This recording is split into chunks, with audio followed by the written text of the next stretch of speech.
Opa, tudo bem? Eu sou o Luiz Camargo e seja muito bem-vindo. Nenhuma série do Netflix supera o que está acontecendo nesse país.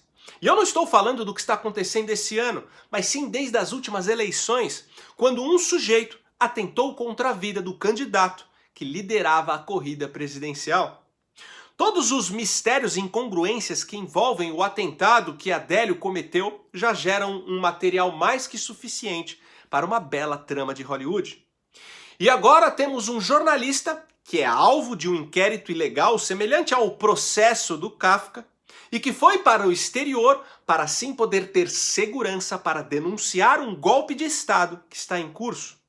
Bom, provavelmente você já deve estar ciente do que aconteceu na madrugada de quinta para sexta-feira, mas eu vou retomar aqui. O Alan dos Santos, do Terça Livre, participou de uma live junto com a deputada Bia Kicis, o Bernardo Kister e o americano Ryan Hertwig, que é um ex-funcionário do Facebook, que afirma existir um conluio entre a rede social e os ministros do Supremo Tribunal Federal para neutralizar os apoiadores do governo na plataforma. Mas enfim, durante a live, o Alan denunciou que o Tribunal Superior Eleitoral pretende promover a cassação do mandato do presidente Bolsonaro. O problema é que até onde sabemos, o presidente não cometeu nenhum crime eleitoral. No entanto, 3 membros do TSE, que também são membros do STF, já teriam seus votos prontos pela cassação da chapa Bolsonaro-Mourão. São eles, Edson Fachin, Luiz Roberto Barroso e, claro que não poderia faltar, o Careca, o ministro que está à frente de um novo AI-5 para perseguir conservadores que criticam e fazem meme dos togados nas redes sociais. Segundo Alan, um funcionário do Tribunal Superior Eleitoral chamado Igor Tobias, marca bem esse nome, teria contratado a empresa Roden Schwarz para fazer uma varredura de escutas telefônicas em Brasília. E a empresa, por sua vez, teria identificado 3 maletas de escuta telefônica em 3 locais distintos. Uma na residência do advogado do PT, conhecido como Cacai, sujeito que anda de bermuda pelos corredores do Supremo, que é íntimo dos ministros. Outra maleta na Embaixada da China e a terceira na Embaixada da Coreia do Norte. Ainda de acordo com o relato do Alan, é bastante provável que o presidente da República esteja sendo espionado por meio destas maletas. Fato este que seria de conhecimento do Barroso e do Alexandre de Moraes, até porque o Barroso é o presidente do TSE e foi um funcionário do TSE que contratou a empresa. O que significa que os 2 ministros cometeram o crime de prevaricação ao não avisar o Bolsonaro sobre a existência dessas maletas, que representam um atentado contra a segurança nacional envolvendo 2 outros países, algo sem precedentes na nossa história. Outra revelação bombástica do depoimento do Alan é que o Luiz Roberto Barroso, o Alexandre de Moraes e o Edson Fachin já teriam elaborado um plano de fuga do Brasil para o mesmo dia em que for votada a cassação da chapa do presidente. Bom, é óbvio que a extrema imprensa não deu aí muita bola para esse relato que, se comprovado, abalará as estruturas da República. Porém, trataram o assunto como uma fake news ou como um delírio do jornalista do Terça Livre. No entanto, na tarde de sexta-feira mesmo, o Alan publicou no seu Twitter uma imagem do que parece ser um contrato da empresa Roden Schwarz aos cuidados do funcionário do TSE, o tal do Igor Tobias. E mais à noite, no programa Pingos nos Is da Jovem Pan, o Alan apresentou um relatório da empresa que mostrava um mapa com as localizações das supostas maletas. E os endereços confirmavam o que ele havia dito na live: residência do Cacai e embaixadas da China e Coreia do Norte. Para mim, um ponto fundamental nessa história toda é que não vimos os ministros citados soltarem nenhuma notinha sequer. Eu estou gravando esse vídeo na sexta-feira, às 11 horas da noite, e até agora eles não falaram absolutamente nada para desmentir a acusação. O que para mim são fortes indícios de que seja tudo verdade. Pois quando você é acusado injustamente, a primeira coisa que você faz é desmentir o acusador, por mais insignificante que você o considere. Agora, quando você espera muito para fazer isso, é porque tem culpa no cartório e quer tempo para arquitetar a melhor forma de livrar a sua cara ou até mesmo sumir com as evidências. Um outro fator um tanto quanto curioso é o seguinte: lembra que eu falei para você marcar o nome do funcionário do TSE, o Igor Tobias? Pois então, conforme vimos no suposto contrato que o Alan compartilhou, quem contratou a empresa para fazer a varredura de escutas telefônicas foi esse Igor Tobias. E uma coincidência que chama a nossa atenção é que assim que o Oswaldo Eustáquio saiu da prisão arbitrária imposta pelo Alexandre de Moraes, ele concedeu uma entrevista ao Jornal da Cidade Online, onde expôs detalhes de como foi a sua prisão. Eu vou colocar aqui um trecho dessa entrevista, presta atenção. Eu fui preso, o delegado Marcos, em Campo Grande, de arma em punho, não me deu voz de prisão, me deu voz de assalto. Me dá o celular, me dá o celular, me dá o celular, me dá o celular. Eu falei, o que é um assalto? Ele tomou meu celular. Ele queria o meu aparelho.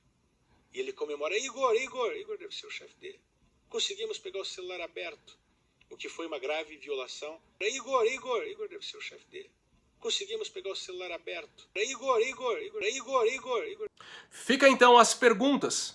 Será que é o mesmo Igor?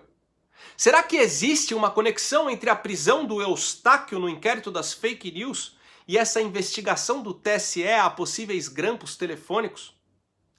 A verdade é que muitas peças estão se juntando nesse quebra-cabeça. Os inimigos perceberam que o processo de impeachment contra o Bolsonaro é impossível. Primeiro, porque ele tem apoio da maioria esmagadora da população.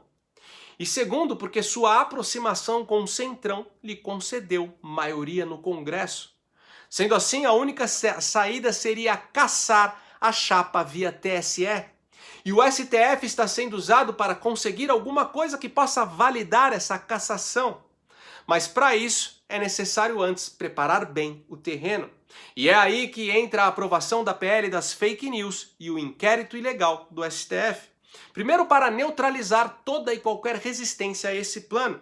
E segundo, que além de derrubar o Bolsonaro, é necessário impedir que outro presidente possa ser eleito como foi o Bolsonaro, sem dinheiro e sem apoio da grande mídia, contando apenas com o engajamento popular nas redes sociais.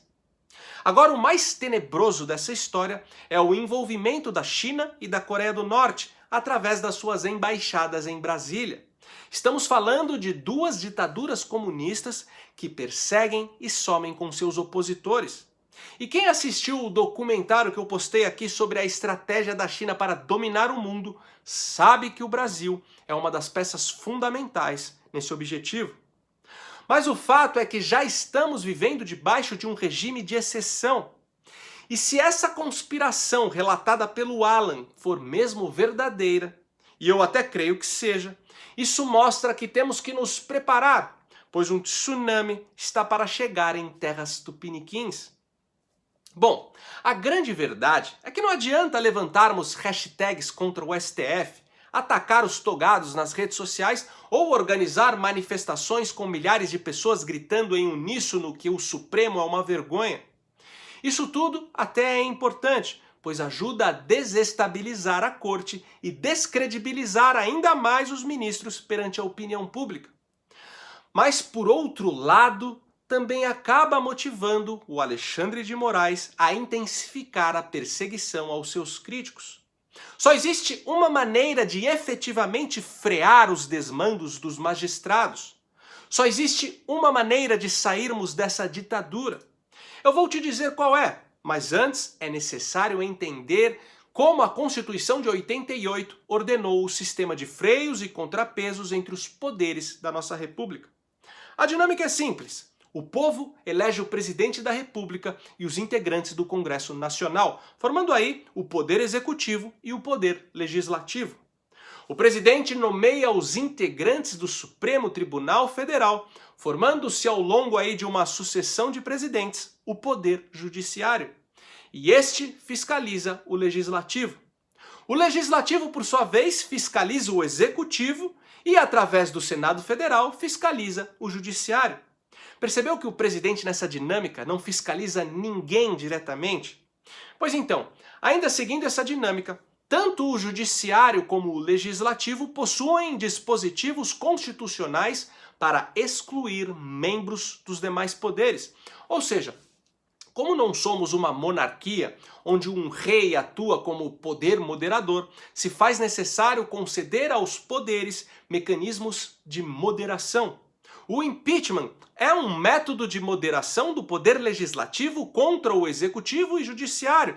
Como sabemos, a Câmara dos Deputados pode colocar em pauta um pedido de impedimento do presidente da República. E o Senado pode colocar em pauta um pedido de impedimento de algum ministro do STF.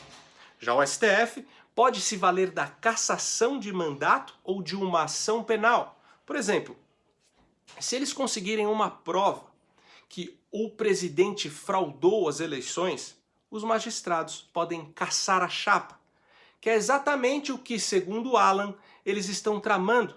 Isso significa que aqui no Brasil o poder executivo é um poder aleijado. Bolsonaro não pode fazer nada contra o Supremo. Nossos constituintes, lá em 88, decidiram que o Congresso Nacional seria a peça mais importante da República. Além de legislar, cabe a ele a fiscalização dos outros dois poderes. Como falei, o Congresso pode entrar com um processo de impeachment contra o presidente da República ou contra os ministros do STF, através do Senado. Sendo assim, o único que pode brecar o STF é o Senado Federal. O presidente não pode fazer nada. E o povo por si só também não. Temos que cobrar uma atitude do Batoré, que hoje está com a sua bunda gorda em cima de vários pedidos de impeachment contra os ministros do Supremo, inclusive contra o Alexandre de Moraes e contra o Toffoli. Temos que levantar nas redes sociais hashtags incitando o Senado a agir. Temos que cobrar os nossos senadores incansavelmente todos os dias. Organizar protestos e manifestações contra o Alcolumbre. E estes protestos sim teriam muito mais valia do que protestos contra a Suprema Corte, onde os ministros, além de não se dobrarem à pressão, ainda mandariam prender os manifestantes mais incômodos. Pessoal, temos que nos organizar e ir para cima do Senado Federal para valer. O fim desse regime de exceção depende dos senadores desse país, principalmente do Alcolumbre. E por hoje é isso aí, deixa aqui nos comentários a sua opinião, curte e compartilha o vídeo para ele ganhar relevância, confere se você continua inscrito no canal, confere se o sininho das notificações está ativo e se você gosta do trabalho que eu venho fazendo e puder ajudar a manter esse canal em plena atividade, contribuindo com qualquer valor, o link do nosso Apoia-se está aqui na descrição. Me segue também nas redes sociais, Twitter, Instagram, Facebook e o Parler, @LuizCamargoVlog. Então até o próximo vídeo, valeu!